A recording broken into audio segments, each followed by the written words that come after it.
Hey, so this weekend I'm gearing up for a 30-mile trip across 3 days. I wanted to go over the gear that I'm bringing, why I'm bringing it, and the conditions that I'm planning for. This is all budget gear. Not a single item costs over $200. It's definitely not ultralight, but it's still pretty lightweight. This is my 3FUL Kidian Pro with half a Z fold mat for cushion and support. For my sleep system, I'm using the Sea to Summit Ether Light XT and the Trekology Aleph 2.0 pillow. This is my Ice Flame semi-standard mono NXT. It's got 850 fill power down in it. I had an extra 100 grams added. These are my Topo Athletic Mountain Racer 4s. Get new soles for these immediately. They're good shoes though. Wool socks are a must. I have a synthetic base layer for hiking, thin sun hoodie, synthetic underwear, and some running/swimming shorts that I got from Richard's Sporting Goods. I always bring my decathlon fleece and beanie, and then my 3FUL rain poncho, which can also be used as a tarp. For my sleep/camp clothes, I always bring dry wool socks, underwear, grid fleece leggings, fleece hood, and my RAI 650 puffer. For my shelter, I have the 3FUL Lanshan 2 Pro in Sil Poly. I have a Polycro ground sheet because it weighs nothing, a Swedish dishcloth to wipe the condensation off the inside, and my handmade Charlotte Hiker Gear Lab Dyneema tent stake bag.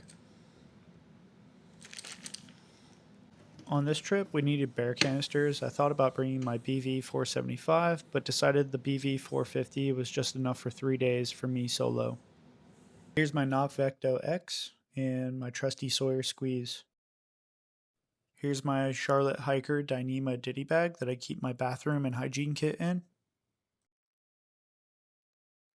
And here's my 1 liter Charlotte Hiker roll top dry bag that I keep all my electronics in. Here's my Boo Boo blister kit with miscellaneous drugs, toothbrush, and paste. My emergency kit has a compass, ferro rod, a lighter, repair tape, and some twine.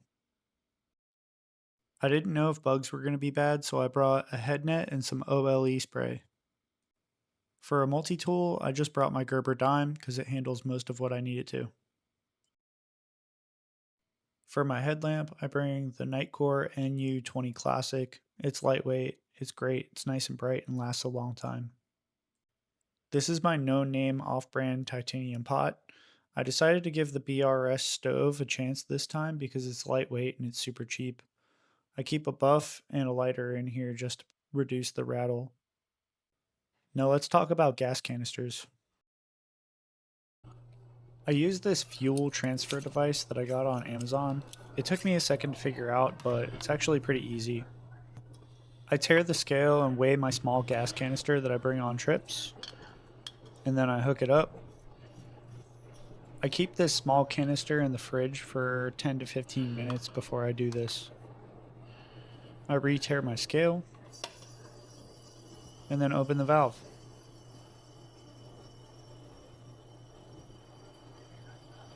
Once it gets about where I need it to be, I close the valve, remove it, and reweigh it, just to make sure that it's not overfilled. One last measure I take is I always hook my stove up, and I like to get it going, and I set it on high at least for a minute, just to make sure that it's going to work properly. Then I wrap everything in the buff, pack it up, and it's ready to go in my backpack.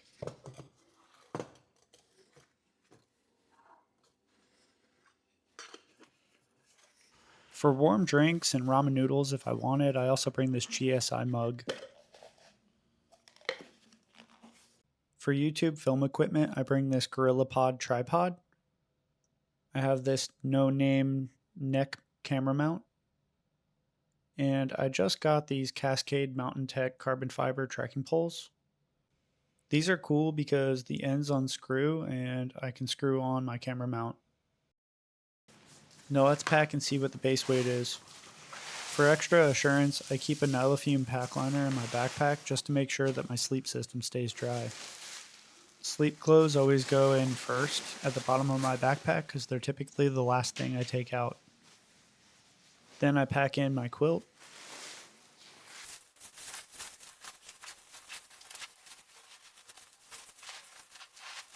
Once the quilt is in, I squish everything down and get ready for the rest of my sleep stuff. Then I throw in my pad and my pillow.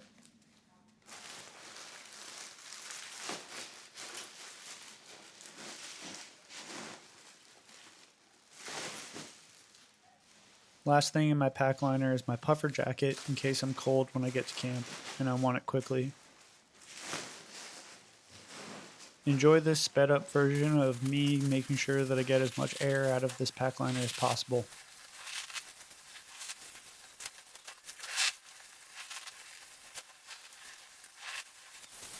When I get everything stuffed down, I take the tail, I kind of twist it around and then fold it over around the corner of the bag.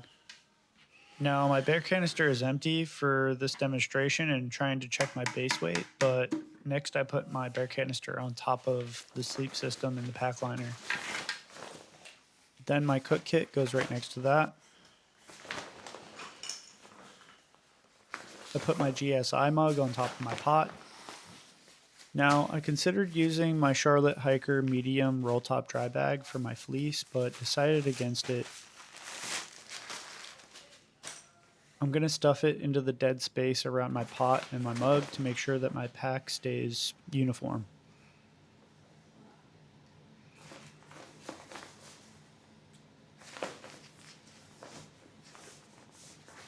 I toss my tent in near the top in case it's raining when I get to camp and I need to set up quickly.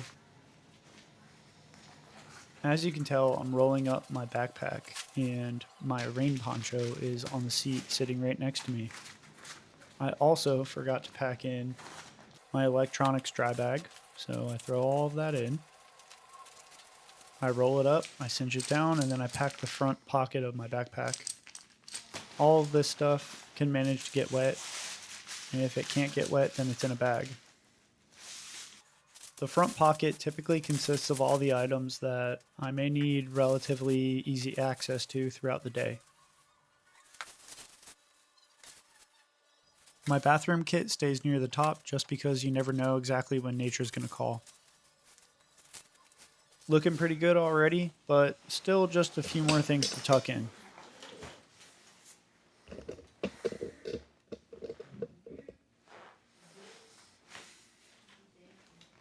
I like to keep easy access to my Nocvecto and my water filter just because I don't always feel like taking my backpack off to filter water, so I keep it in the hip belt pocket of the 3FUL backpack, which is almost the size of a dang fanny pack.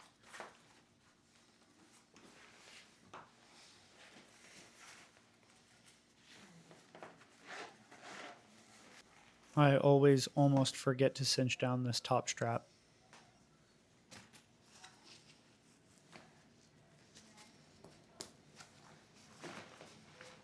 I knew cell service was going to be spotty, and I was going to be with a larger group of people, so for safety purposes, I brought my Zoleo satellite communicator. I always clip this to the right strap of my backpack. I was charging my power bank and I forgot to pack it, so for base weight purposes, I'm just going to stick it in the front pocket where it typically doesn't go.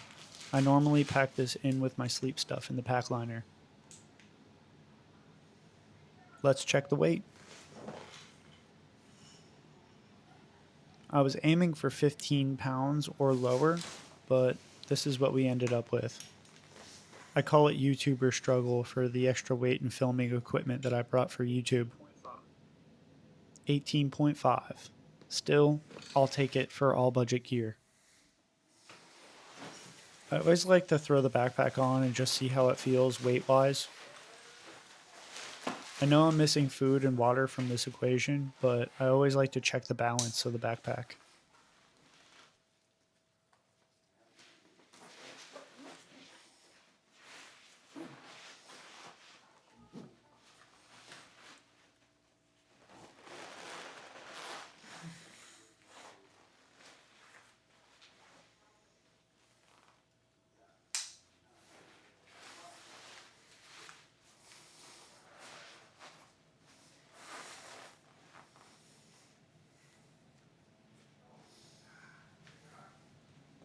These load lifters definitely need to be tightened up, bringing the weight a little bit closer to my shoulders, but still maintaining a majority of the weight on my hips.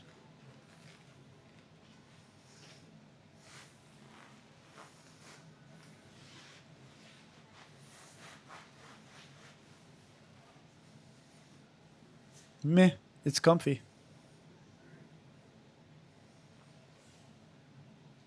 There you have it. This is my budget gear loadout. I'm getting ready to do about 30 miles over the course of 3 days at some of the highest elevations in North Carolina. I feel pretty confident with this pack and how comfortable it'll keep me. Any of the Charlotte Hiker Dyneema products that I talked about or showed in this video, I will have up for sale on a Shopify website here soon. I do have plans for a giveaway starting soon, so make sure you subscribe to the channel, hit the notification icon for more gear reviews, more hiking content, and also stay tuned for Charlotte Hiker Gear Lab giveaways and the official launch of my affordable handmade Dyneema product company. Thanks for watching. See you on the next one.